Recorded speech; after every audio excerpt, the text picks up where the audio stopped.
Assalamualaikum warahmatullahi wabarakatuh. Apa kabar kalian semua? Semoga baik-baik saja. Sekarang saya akan menceritakan kisah Nabi Saleh alaihi salam. Nabi Saleh alaihi salam adalah seorang nabi yang diutus oleh Allah Subhanahu wa Ta'ala kepada kaum Samud, sebuah kaum yang hidup setelah kaum Ad. Mereka tinggal di sebuah daerah bernama Al-Hijaz, yang saat ini dikenal sebagai Madain Saleh di utara Jazirah Arab.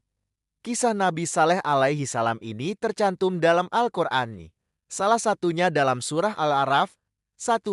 Kondisi kaum Samud. Kaum Samud dikenal sebagai kaum yang sangat maju dalam hal teknologi dan arsitektur. Mereka memiliki keahlian luar biasa dalam memahat gunung dan tebing untuk dijadikan rumah dan istana. Hidup mereka penuh dengan kemewahan dan kenikmatan. Namun, seiring dengan kemajuan tersebut, mereka menjadi sombong dan melupakan Allah Subhanahu wa Ta'ala. Mereka mulai menyembah berhala-berhala buatan mereka sendiri. 2. Dakwah Nabi Saleh alaihi salam. Melihat kesesatan kaumnya, Allah Subhanahu wa Ta'ala mengutus Nabi Saleh alaihi salam yang berasal dari keturunan mereka sendiri. Nabi Saleh adalah seorang yang saleh, cerdas, dan jujur, sehingga kaumnya sangat menghormatinya. Nabi Saleh menyeru kaumnya untuk kembali menyembah Allah Subhanahu wa Ta'ala yang Maha Esa dan meninggalkan berhala-berhala mereka. Beliau berkata, "Wahai kaumku, sembahlah Allah. Tidak ada Tuhan bagimu selain Dia. Sungguh telah datang kepadamu bukti yang nyata dari Tuhanmu." Sekelompok kecil dari kaum Samud yang kebanyakannya terdiri dari orang-orang yang kedudukan sosial lemah menerima dakwah Nabi Saleh dan beriman kepadanya. Sedangkan sebahagian yang terbesar terutamanya mereka yang tergolong orang-orang kaya dan berkedudukan tetap berkeras kepala dan menyombongkan diri menolak ajakan Nabi Saleh dan mengingkari kenabiannya dan berkata kepadanya, "Wahai Saleh, kami kira bahwa engkau telah kerasukan syaitan dan terkena sihir. Engkau telah menjadi sinting dan menderita sakit gila. Akalmu sudah berubah dan pikiranku sudah kacau, sehingga engkau dengan tidak sadar telah mengeluarkan kata-kata ucapan yang tidak masuk akal dan mungkin engkau sendiri tidak memahaminya. Engkau mengaku bahwa engkau telah diutuskan oleh Tuhanmu sebagai nabi dan rasulnya. Apakah kelebihanmu daripada kami semua, sehingga engkau dipilih menjadi rasul?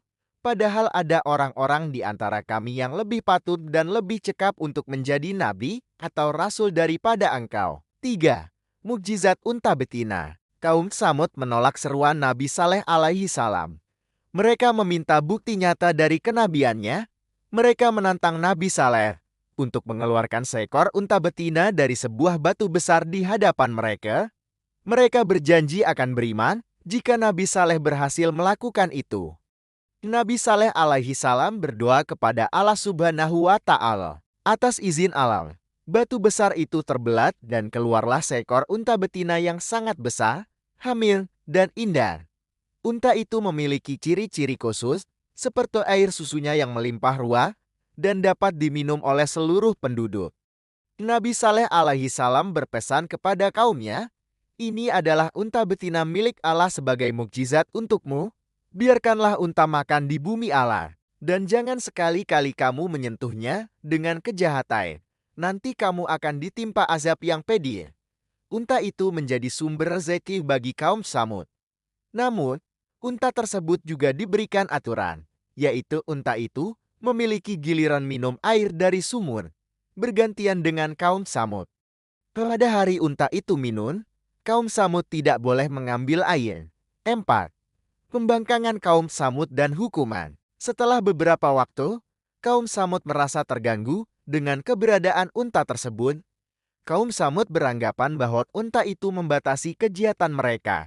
Dipimpin oleh beberapa tokoh pembangkang, mereka merencanakan untuk membunuh unta mukjizat itu.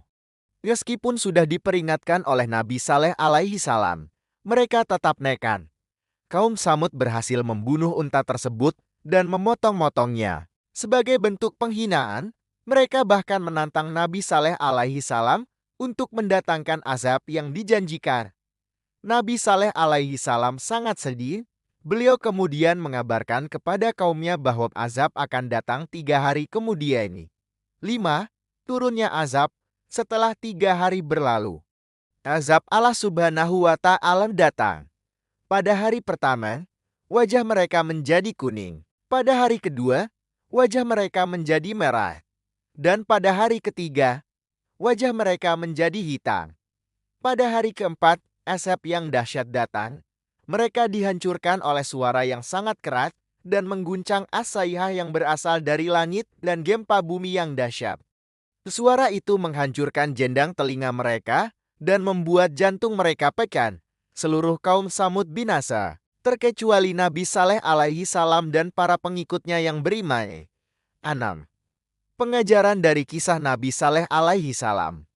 Pengajaran yang menonjol yang dipetik dari kisah Nabi Saleh ini ialah bahwa dosa dan perbuatan mungkar yang dilakukan oleh sekelompok kecil warga masyarakat di PT berakibat negatif yang membinasakan masyarakat itu seluruhnya.